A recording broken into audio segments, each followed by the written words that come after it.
1933, el vicepresidente de la República Argentina, en el Club Argentino de Londres, dice que la Argentina, por su independencia recíproca, debe considerarse parte del Imperio Británico. El vicepresidente de la Nación. Hasta la prensa, que era un diario conservador, se escandaliza y dice que hay cosas que no se deben decir. No es que no se deben hacer, pero que no se deben decir.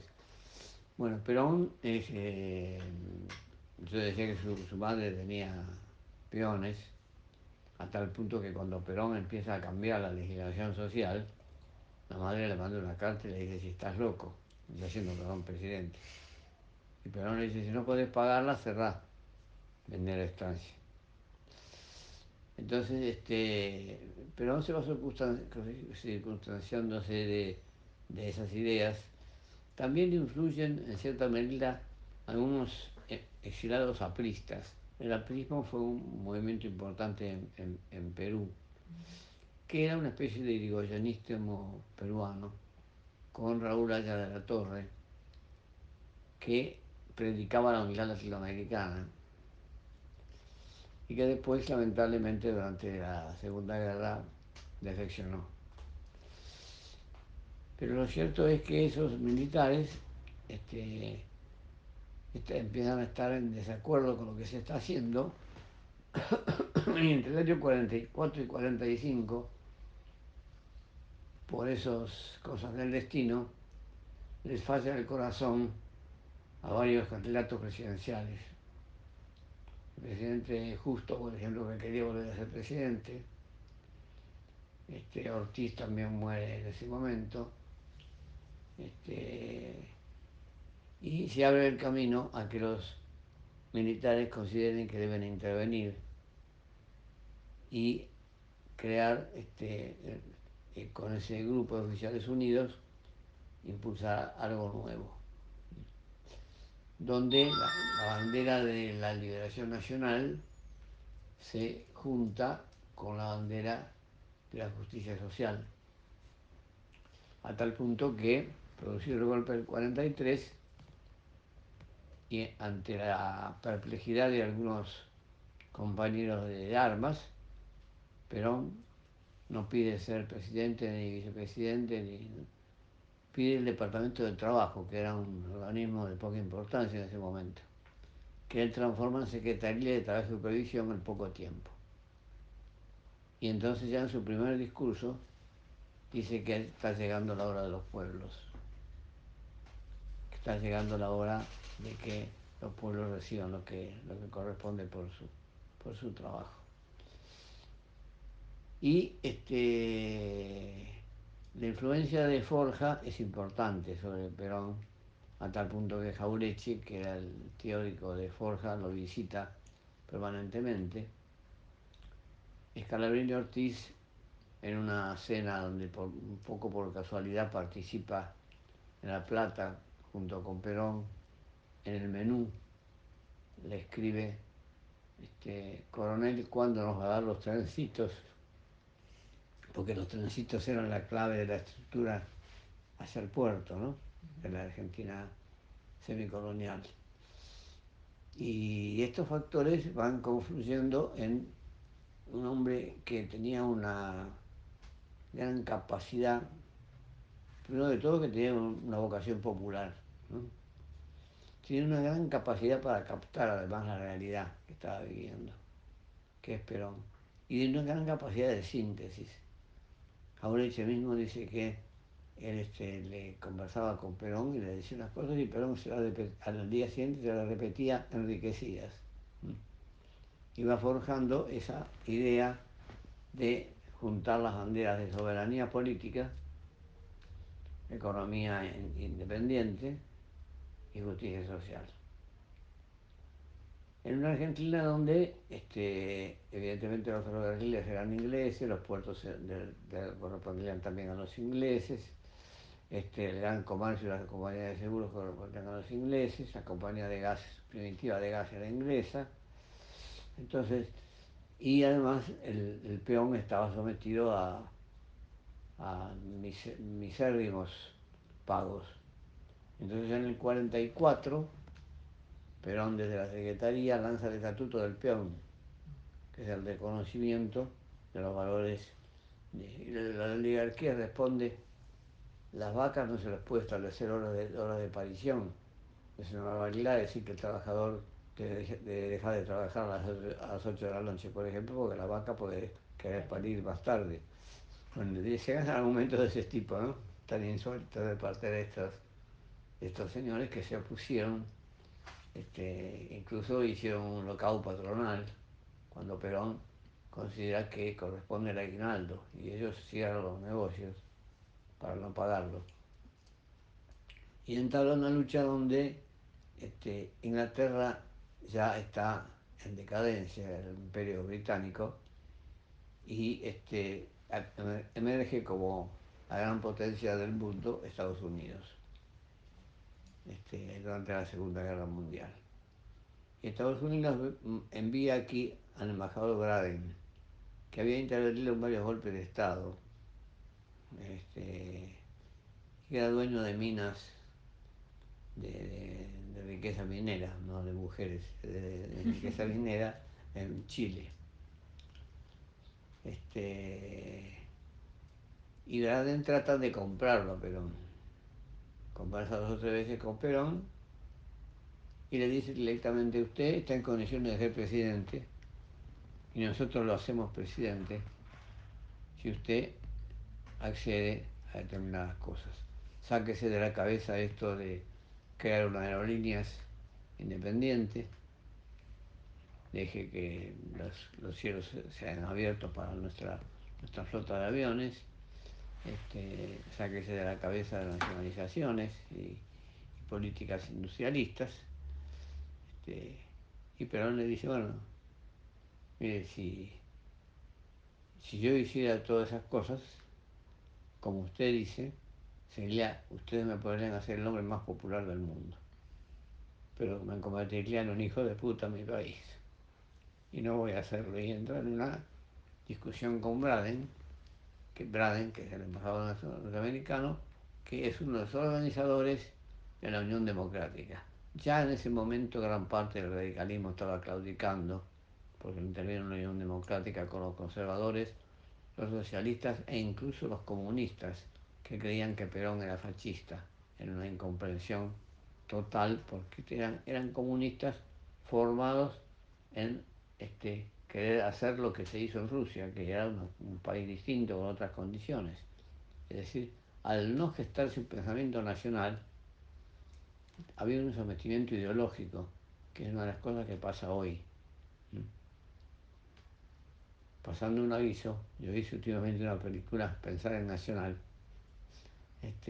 donde recurrimos a hombres que nos enseñaron a pensar en Nacional, como Arturo Jauretche, Calabrini Ortiz, Juan José Hernández Arregui, Rodolfo Puigros, John William Cook. Todos ellos nos dijeron: hay que mirar desde la Argentina, los problemas argentinos, que son específicos. Un país que tiene una riqueza extraordinaria minera inexplotada, una riqueza extraordinaria pampeana que es llevada por los frigoríficos a precios ínfimos por el extranjero. Todo esto hace que Perón vaya gestando su concepción, apoyado en una parte del Ejército Nacional, que a muchos no les gusta que se diga esto, pero hubo una parte del Ejército Nacional, porque de otra manera no podía sostenerse el gobierno. Otra parte del ejército trata de desplazarlo. Cuando eso se produce, ¿quién saca las castañas del fuego, como siempre en la Argentina? El pueblo. El pueblo en la calle. No el pueblo leyendo libritos muy hermosos y muy revolucionarios, como suponía la izquierda abstracta, que apoyaba estas revoluciones izquierdistas en todo el mundo, pero no hacía la revolución en su propio país, y que hoy, después de siglo y medio de izquierda en la Argentina, están muy contentos porque alcanzan el 14% de los votos en Catamarca, por ejemplo, o alcanzan a tener una intendencia. Perón lo que hizo fue captar cuál era el sentimiento de la gente, y ese sentimiento se empezó el 17 de octubre. Y el 17 de octubre del 45 se inicia una etapa distinta. Ya antes de llegar a las elecciones que se produjeron el 24 de febrero del 46, donde Perón triunfó y de manera difícil, con 300.000 votos nada más, porque era algo nuevo que se estaba gestando. Él prácticamente arma su partido en base a los sindicatos, en gran medida. Pero bueno, ya antes había, por ejemplo, el establecido el Estatuto del Peón, había decretado el aguinaldo, había formulado la necesidad de que en las universidades se enseñara a pensar lo nacional. Medidas totalmente positivas que venían en gran medida de Jauretche, pero Jauretche tuvo algunos este, desencuentros con Perón, porque era un hombre de carácter, Jauretche, y Perón también, como todo líder, también tenía sus caprichos a veces, y a veces no se entendían. No obstante, Jauretche va a ser apoyado por Marcante, que fue una de las claves del 17 de octubre del 45. Y se inicia un periodo que es extraordinario, del 45 al 55, donde la redistribución del ingreso que correspondía a los trabajadores era del 34% del total, pasó a ser cerca del 56%. Entonces un historiador conservador, que él mismo dice que es radical conservador, como Alperín Dongui, dice: una bonificación del ingreso, de la redistribución del ingreso de tal índole es una revolución social. Yo tuve pequeña polémica con él, porque yo le dije que una revolución social no fue una revolución social, porque no cuestionó la propiedad de las estancias, por ejemplo, aunque hubo algunas expropiaciones. Pero sí fue una revolución nacional, de liberación nacional, que permitió un desarrollo industrial muy importante, un ascenso notable en las condiciones de vida de los trabajadores, que muchos de ellos pasaron a ser clase media, lo que tuvo también su carácter nocivo, porque el que a veces alcanza un estatus superior a veces olvida. Por eso yo lo quiero mucho a Maradona, que no olvidó su origen, ¿no es cierto? Que fue fiel a su origen popular. Y Perón entonces considera que esto es las tres banderas, y es una política internacional que no debe alinearse ni con Rusia ni con Estados Unidos, es una tercera posición. A partir de 1946 ya Perón llega a la presidencia con algunos avances hechos anteriormente, como son la nacionalización del Banco Central, por ejemplo, que era un banco central mixto, bastante manejado desde la banca privada, que generalmente era inglesa en ese momento. Y entonces en esos años, entre 1946 y 1955, lleva a cabo profundos cambios. Uno de ellos fundamental es que Perón se niega a ingresar al Fondo Monetario Internacional. El Fondo Monetario Internacional se organiza después de la Segunda Guerra, porque alguna gente está convencida de que la Segunda Guerra tiene orígenes, y en verdad lo fue, por conflictos económicos, y que entonces conviene crear una especie de administrador económico del mundo, que sería un organismo aparentemente donde participarían todos, para regular las relaciones económicas y evitar las políticas proteccionistas, defensores, y que bajan el tipo de cambio y perjudican al ingreso de mercaderías, etc., ¿no? Y Perón se negó, lo cual es fundamental, porque ingresamos al Fondo Monetario después de la caída de Perón en 1957. Eso le permitió hacer una política económica con todo lo independiente que podía ser un país que estaba en sus orígenes, digamos, que estaba empezando a movilizar sus recursos naturales, pero que era capaz de hacer, por ejemplo, el astillero Río de Santiago, que era capaz de crear gas del Estado Nacional, que era capaz de crear aerolíneas del Estado. aerolíneas argentinas, que era capaz de nacionalizar los ferrocarriles, nacionalizar los puertos, nacionalizar la banca, no en forma de que el gobierno tomase los bancos, sino de que los bancos recibiesen los depósitos en nombre del Banco Central, con lo cual el Banco Central decidía sobre los bancos privados cuál era el interés, cuáles eran los plazos, cuál era la directiva financiera.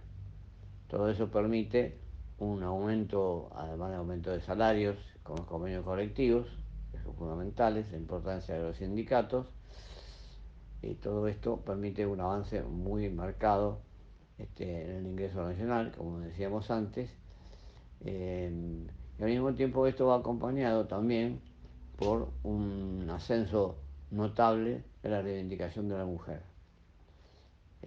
Al lado de Perón se empieza a formar a partir de 1945, más o menos después del terremoto de San Juan, Eva Duarte, que después se casa con Perón como Eva Duarte de Perón, que era una actriz importante, eh, actuaba en teatros, en radio,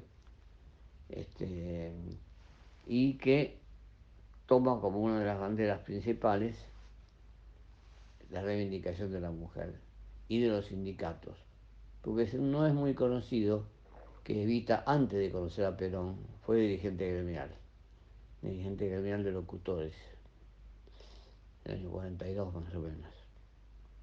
Y después lo acompaña a Perón de una posición de nexo de Perón y los trabajadores.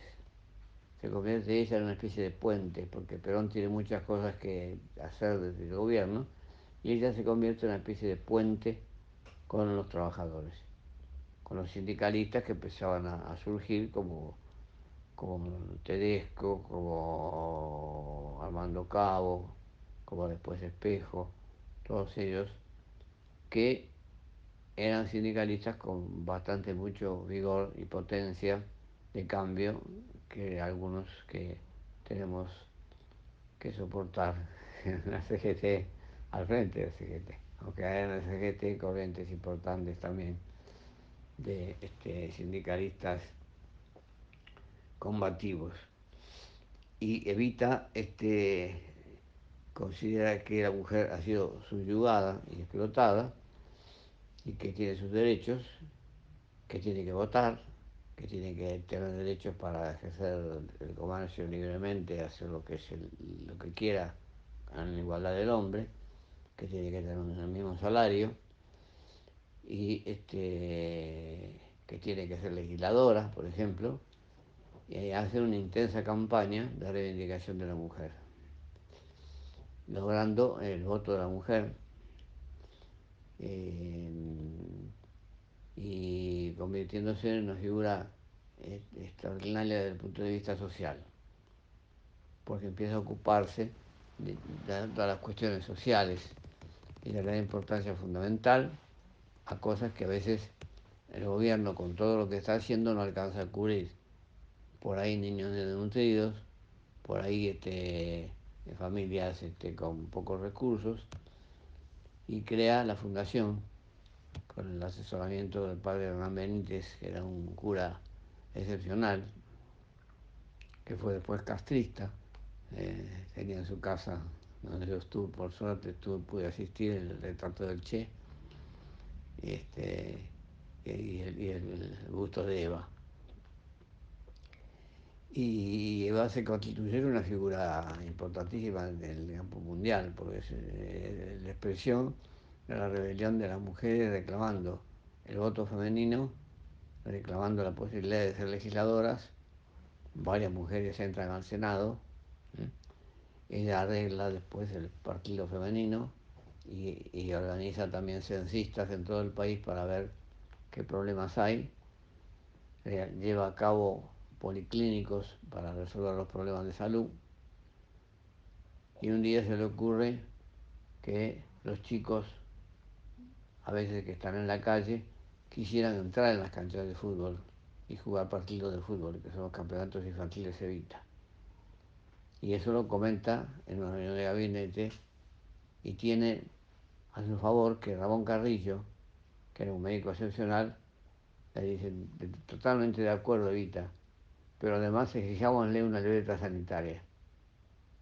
El que tenga una carie, que se vaya a curar la carie y después va a jugar al fútbol en la cancha de San Lorenzo. Pero que esté en condiciones físicas y que privilegie eso y que tenga el apoyo de los padres. Bueno, y todo esto produce un cambio notable, el hecho de que haya legisladoras peronistas, ¿no? Figuras importantes que después fueron torturadas, como la señora de Parodi, por ejemplo, o perseguidas, como Juana Larrauri, y convertida en una figura que algunos tomaron, como Perón avanzó en medidas muy importantes con el apoyo de Evita y de los trabajadores, como que el caso de David Viña, por ejemplo, con el cual yo tuve una pequeña polémica, que decía, primero decía que Evita en realidad era una rebelde, no era una revolucionaria. Revolucionaria era, digamos, alguna gran figura del mundo izquierdista mundial. Y yo le contestaba que revolucionario en el sentido de querer el socialismo tampoco era Sandino, ni tampoco Irigoyen, pero eran revolucionarios. Esto hizo que surgiera a veces la idea errónea de que Evita era la izquierda y Perón era la derecha, que los recién llegados a un peronismo bastante moderado, es decir, lo máximo que podían tolerar algunos que tenían un espíritu gorila, era que el peronismo, bueno, sí, está bien, Evita, sí, Evita hay que reconocerlo porque tiene una mundial, pero Perón era un soldado fascista, es un evitismo que es erróneo, porque Perón la hizo Evita prácticamente, y cuando Evita no pudo ser vicepresidenta no fue culpa de Perón, sino culpa del golpe militar, de los enemigos de Perón que estaban dispuestos a dar el golpe, ¿no? Eso está muy confundido porque algunos creen que se ponen progresistas porque reconocen a Evita pero siguen criticando a Perón, ¿cierto? Y fue una figura fundamental en los dos. Y bueno, en todos esos años hubo un avance muy importante, el avance social, en la política latinoamericana. Perón intentó el ABC, el acuerdo a Argentina, Brasil, Chile, que se frustró por el suicidio de Getúlio Vargas, el presidente de Brasil, que lo acercaron completamente a la derecha para evitar ese. Lo que es un antecedente del MASUR y del CELAC, que después llevaron más adelante Cristina y Néstor. Y bueno, frente a todo esto, la derecha, ¿cómo respondió? Respondió con la violencia. Esta violencia que ejerce ahora y que se la adjudicó siempre al peronismo, porque pudo haber durante el peronismo algunos hechos de violencia frente a la acción de esta gente que tenía, por ejemplo, un diario completamente opositor, que era La Prensa, que Perón en su momento dijo, bueno, esto lo clausuro y lo clausuró. Entonces ellos consideran que eso es autoritario. Como ellos tenían el dinero y fueron golpistas, e incluso Canisa Paz, que era hombre de la prensa, estuvo en las conspiraciones del golpe, en las cuales lamentablemente también participó Frondizi a veces. Y hubo un intento de golpe en el 51, cuando Evita estaba enferma, ya, y después hubo el tremendo y sanguinario bombardeo de la Plaza de Mayo, de junio del 55, y después el golpe del 16 de septiembre del 55, donde Perón tiene a su favor gran parte del ejército. Habría que discutirlo bastante eso, pero Perón quiere evitar que el país entre en una guerra civil, porque él ha visto la guerra civil en España cuando tuvo su viaje, ha visto los resultados de la guerra civil en España. Y entonces le delega a los generales que tomen la decisión frente a esta insurrección de parte del ejército y especialmente de la Marina, porque Campo de Mayo fue leal a Perón. Y la Marina, el almirante Rojas había sido leal a Perón en junio, cuando había sido el bombardeo, pero ahora se había pasado y se había levantado la flota de Puerto Belgrano, la Armada de Puerto Belgrano. Y eso provoca la interrupción, es decir, la revolución interrumpida. Provoca que ese proceso de avance tan notable, que significó avances también, apoyos a otros países también para pequeños países sometidos, entráramos en el Fondo Monetario inmediatamente y entráramos en la política que fue mediatizada a través de la intervención de Frondizi, que trató de llegar a un acuerdo con Perón, pero que significó la proscripción. Lo que estamos ahora hablando de proscripción empezó ahí en ese momento. Y llegaron a dictar el decreto 4161, decreto que decía no se puede pronunciar públicamente el nombre de Perón, Eva Perón, nombre de peronismo, ni se puede cantar la marcha peronista. Es decir, cantar la marcha peronista en la calle significaba ir en cana y pagar una multa. Este era el concepto loco de esta gente, que cuando un sector del peronismo se anima a la resistencia y a intentar recuperar el poder, deciden fusilar. Hace mucho que no se fusilaba en la Argentina, pero ellos fusilan y matan 30 personas, 30 militantes, el 9 y 10 de junio de 1956. Y ahí hay todo un periodo donde se impone el modelo con mayor o menor medida, a veces atemperado porque a veces un radical como Ilia trataba de compensar las cosas o otorgar algunos beneficios, pero siempre con Perón desterrado y una política directamente dirigida a que el país volviera a sus orígenes y no pudiera industrializarse ni pudiera desarrollar sus recursos. Hasta que otra vez la clase trabajadora reaparece de manera decisiva, no solo en la resistencia peronista del 56, 57, 58, sino también en el Cordobazo. Se produce un levantamiento en Córdoba, un levantamiento en Mendoza, un levantamiento en Rosario. La clase trabajadora toma Córdoba, la ciudad de Córdoba, durante un día y medio.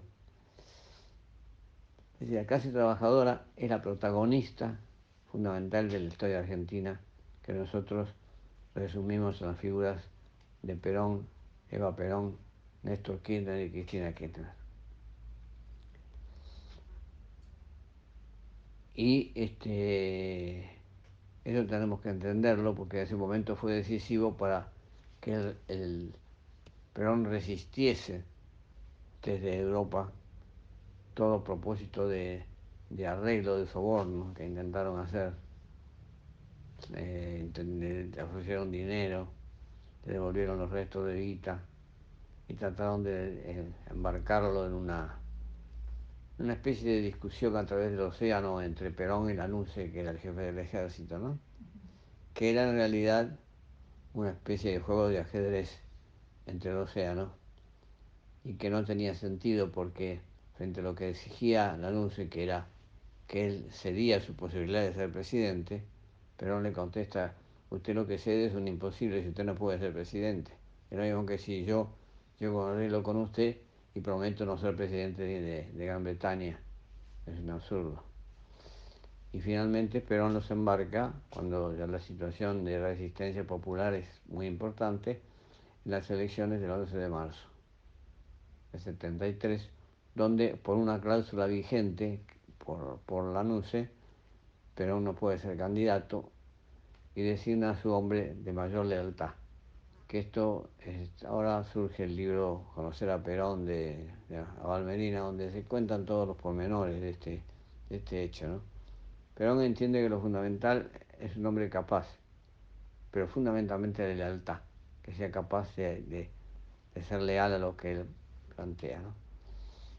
Y inicia un periodo, vuelve a Argentina en un acontecimiento extraordinario del cual yo participé, recuerdo siempre, que se frustró por el ataque entre los dos sectores del peronismo, el avance que tenía la izquierda juvenil con los burócratas del sindicalismo que no querían cambios, ¿no? Que tenían controlado el sindicalismo. No todos tampoco, porque Valmerina lo dice bien. Perón tenía mucha confianza en Rucci y el asesinato de Rucci fue un error político tremendo de parte de la guerrilla. Pero bueno, el asunto es que la muerte de Perón significa el resquebrajamiento, la desaparición del hombre capaz de mantener la unidad de un movimiento nacional muy grande, muy heterogéneo, donde además de todos los trabajadores, estaban también sectores de clase media con menos recursos, gente del interior, ¿sí? Y todo esto inicia una especie de decadencia del peronismo.